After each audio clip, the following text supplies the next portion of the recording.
Hello दोस्तों, आज मैं स्वर्ग की बात करूंगा। दोस्तों, आप लोगों को लगता होगा कि स्वर्ग वही लोग जाते होंगे जिन लोगों ने दान धर्म किया हो या फिर पूजा पाठ करता हो, लेकिन दोस्तों ऐसा बिल्कुल भी नहीं है। ये सब स्वर्ग नहीं जाते। दोस्तों, हम जानते हैं कि आपके मन में कौन सा सवाल गूंज रहा होगा कि ये सब स्वर्ग में नहीं जाते तो जाता कौन है और किन कर्मों से स्वर्ग मिलता है। आप सिर्फ इस वीडियो को पूरा देखिए। दोस्तों, एक समय की बात है, एक बार एक साथ 4 व्यक्तियों की मृत्यु हो गई। मरने के बाद स्वर्ग के द्वार पर 4 व्यक्ति खड़े थे। इन 4 व्यक्तियों में पहला राजा था, दूसरा एक बिजनेसमैन था, तीसरा पंडित था और चौथा एक आम आदमी मजदूर था। किसी को भी ये पता नहीं था कि कौन स्वर्ग के अंदर प्रवेश कर पाएगा और कौन वहीं से वापस लौटा दिया जाएगा। सब स्वर्ग का दरवाजा खुलने की राह देख रहे थे और आपस में बातें कर रहे थे। जैसे कि राजा को मरने से पहले से ही आदत थी, उसने अपनी बात सबसे पहले बताई। राजा ने कहा, मैं बहुत प्रख्यात राजा हूँ, मैंने धरती पर अपना बहुत नाम कमाया है, इसलिए पूरी संभावना है कि मैं ही स्वर्ग में जाऊंगा। फिर व्यापारी ने अपनी बात सामने रखी। वह बोला, मैंने धरती पर खूब धन कमाया और उस धन से मैंने सैकड़ों लोगों की मदद की, इसलिए मैं ही स्वर्ग का हकदार हूँ। अब बारी थी पंडित की, तो पंडित ने मुंह खोला और सबको ये कहा, चाहे तुम जो सोच लो, लेकिन ये बात तो तय है कि स्वर्ग के दरवाजे खुलेंगे तो मेरे लिए ही।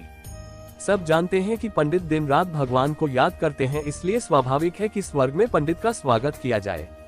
जब सब ने अपना अपना पक्ष रख दिया, तब सबकी नजर उस मजदूर पर थी जो चुपचाप अपनी नजरें नीचे झुकाए बिना कुछ बोले वहीं पर खड़ा रहा। स्वर्ग का दरवाजा खुला और वहाँ पर एक देवदूत आकर खड़ा हो गया। देवदूत के हाथों में एक पुस्तक थी जिसमें इन सभी के कर्मों के बारे में लिखा हुआ था। देवदूत ने सबसे पहले राजा को अपने पास बुलाया और उसको पूछा, तुम बताओ, तुमने अपने जीवन में क्या क्या अच्छे कर्म किए हैं। मैं उन्हें इस पुस्तक में देखकर फैसला करूंगा कि तुम्हें अंदर आने देना है या नहीं। राजा ने कहा, मेरा राज्य जितना बड़ा था उतना ही समृद्ध था और मेरी राज्य के सभी लोग खुशहाल थे।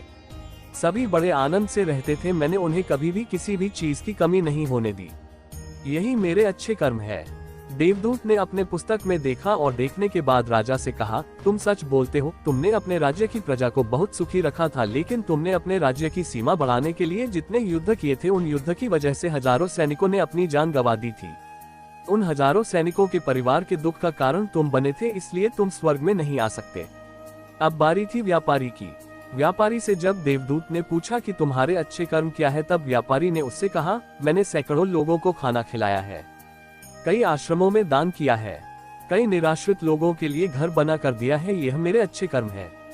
देवदूत ने फिर से अपने पुस्तक में ध्यान से देखा और देखने के बाद व्यापारी से कहा, तुम्हारा कहना भी ठीक है कि तुमने बहुत दान धर्म किया है, लेकिन ये दान धर्म तुमने जिन पैसों से किया है, उन पैसों को कमाने के लिए तुमने न जाने कितने झूठ बोले हैं, कितनी हेराफेरिया की है और कितनी मिलावटें की है, इसलिए तुम भी स्वर्ग में नहीं आ सकते। जब पंडित से यही सवाल किया गया तो पंडित ने बड़े ही आत्मविश्वास के साथ कहा, मैंने अनगिनत लोगों को ज्ञान दिया है, हजारों यज्ञ और पूजाएं की है और दिन रात भगवान का जाप किया है। इससे अच्छे कर्म और क्या ही हो सकते हैं। देवदूत ने अपनी पुस्तक के अंदर झांक कर देखा और पंडित से कहा, आपने जितने भी लोगों को जो भी ज्ञान दिया है, उन बातों पर खुद कभी अमल नहीं किया। आपने यज्ञ, पूजा या भगवान का नाम निस्वार्थ भाव से कभी नहीं लिया, इसलिए आपका भी स्वर्ग में आना प्रतिबंधित है।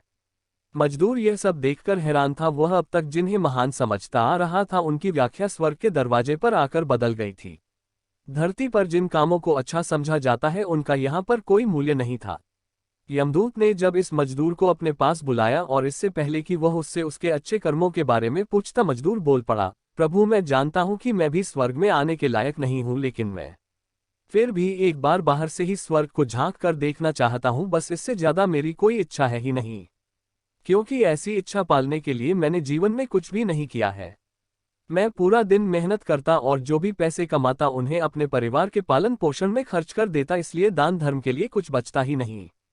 लोगों की भला मैं क्या सेवा करता, क्योंकि काम के बाद जो थोड़ा सा समय मिलता उसको अपने ही बूढ़े माँ बाप की सेवा में बिता देता, और यह सब करने के बाद मैं कभी कभी मंदिर भी चला जाता और भगवान से जैसा भी मुझे दिया है उस जीवन के लिए धन्यवाद कहता। देवदूत ने अपनी पुस्तक में बड़े ध्यान से देखा और थोड़ी देर देखते ही रहा। फिर उसने मजदूर से पूछा कि तुम याद करके बताओ, तुमने कभी तो कोई अच्छा काम किया होगा। मजदूर ने थोड़ी देर सोचने के बाद बोला, हाँ, मुझे थोड़ा थोड़ा याद है।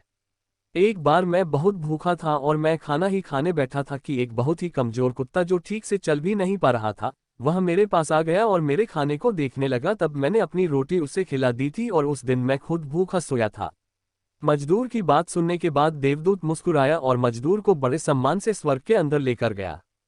दोस्तों, अच्छे कर्म लोभ, मोह, माया इन सब भाव में आकर नहीं किए जाते और न ही उन्हें अच्छे कर्मों की श्रेणी में गिना जाता है। निस्वार्थ भाव से किया गया एक ही अच्छा कर्म भी आपके जीवन के सारे पाप धोने की शक्ति रखता है।